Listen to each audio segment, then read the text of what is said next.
beli paket 100.000, nonton YouTube, banyak pembuktiannya. Iya, tapi kalau kita bicara pembuktian yang realnya kan jadi sulit.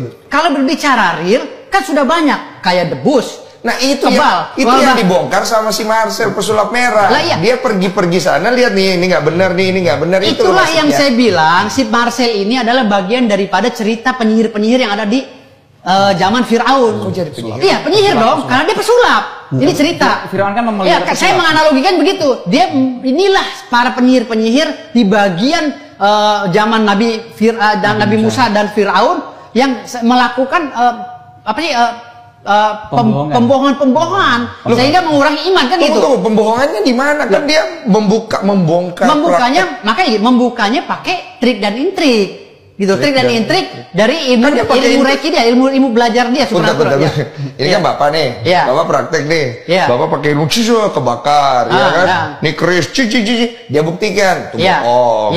Ini pakai ini pakai ini pakai ini. Kan dia membuktikan kebenaran bahwa apa yang Bapak lakukan itu tidak benar. Betul. Berarti kan dia menolong masyarakat untuk mengedukasi masyarakat akan hal yang salah. Walaupun dia bangga sebagai pesulapnya. Jadi gini, dia kan tonjolin sulapnya bahwa ini adalah ilmu sulap, bukan ilmu gaib. Begini Mas, dengar lo. Yang jadi masalahnya sekarang ini belum ada pembuktian secara nyata antara statement yang dilakukan oleh si pesulap merah dengan statement para ilmu dukun ahli-ahli ilmu supranatural nih. Belum ada pembuktian. Makanya harus ada TV yang menayangkan itu, mana triknya pesulap merah, mana triknya orang-orang debus, Banten dan lain-lain. Si pesulap merah udah nantangin Pak Gus Samsudin, tapi Pak Gusnya belum mau. Permasalahannya Gus Samsudin itu tidak mencapai trik itu. Berarti Gus Samsudin itu trik ya, bukan benar berarti gitu maksudnya. Tapi kalau dia bertemu dengan orang-orang goib asli, si Marcel ini saya rasa kebabaran juga. Jadi Persatuan Dukun Indonesia pun setuju bahwa Gus Samsudin itu bukan goib trik ya? Belum. Kita belum bisa dibuktikan. Ya, kami belum ke arah situ. Kami tidak menjustifikasi Gus Samsudin karena beda temanya. Oke. Nah, kami hanya ingin meminta kepada pihak manapun di Indonesia kalau memang ingin pembuktian. Si Marcel bawa pedang sendiri, ini bawa pedang sendiri, silakan lakukan trik. Dia bawa beling sendiri, ini bawa beling sendiri, kita lakukan semua. Nanti akan saya kumpulkan orang yang benar-benar menjalankan supranatural secara goib. Ini jadi lucunya tau nggak? Kalau di zaman Nabi Musa dulu secara sejarah adalah pesulap-pesulap dari Fir'aun. Kemudian dibuktikan oleh Nabi Musa itu pesulap. Kalau ini orang-orang yang katanya punya ilmu gaib dibuktikan oleh pesulap. Kalau itu sulap. Dibalik nih. Makanya saya bilang tadi perlu pembuktian. Ini harus ada stasiun televisi yang menurunkan.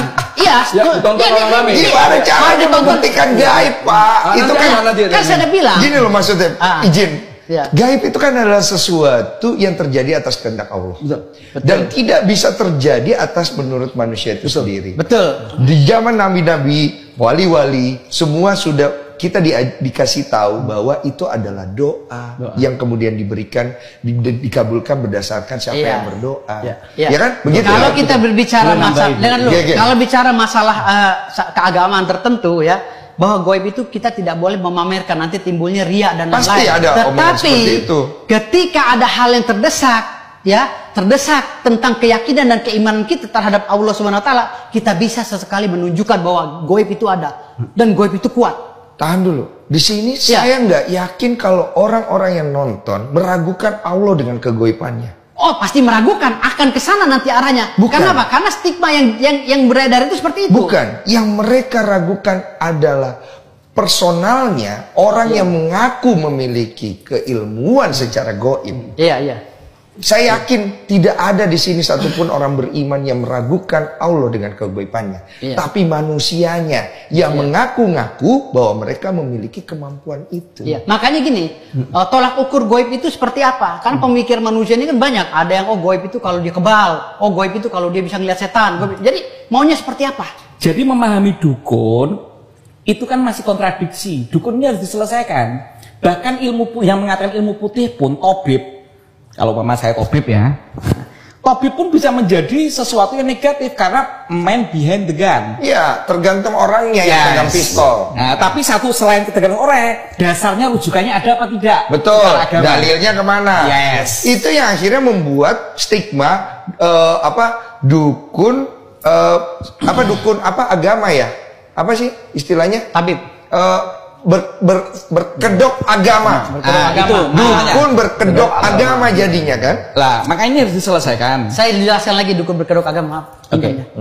Jadi dukun berkedok agama itu sah-sah saja di Indonesia. Apapun profesi yang ada di Indonesia ini harus berdasarkan agama.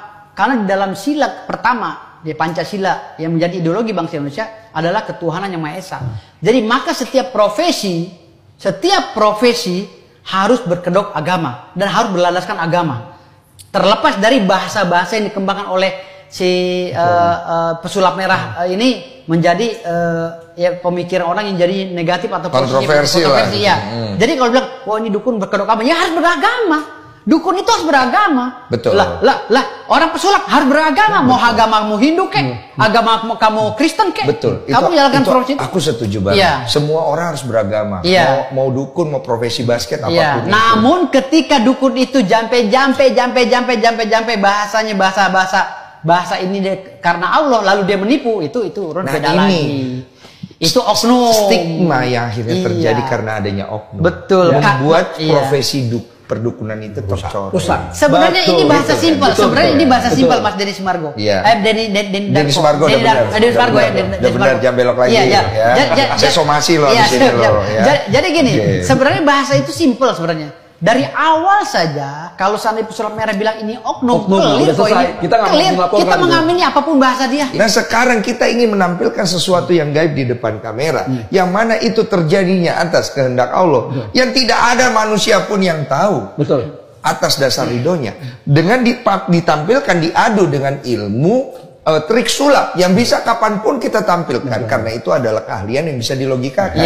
Yang menang yang mana di publik? Makanya saya bilang tadi. Pertanyaannya itu. Sebenarnya bukan mencari menang yang kalah ya. Di sini, kalau istilahnya mau diadu. Iya, di sini pembuktian. Namun kalau memang sudah terpaksa, akhirnya analogi orang jadi miring tentang hal yang goib, ya udah kita adu.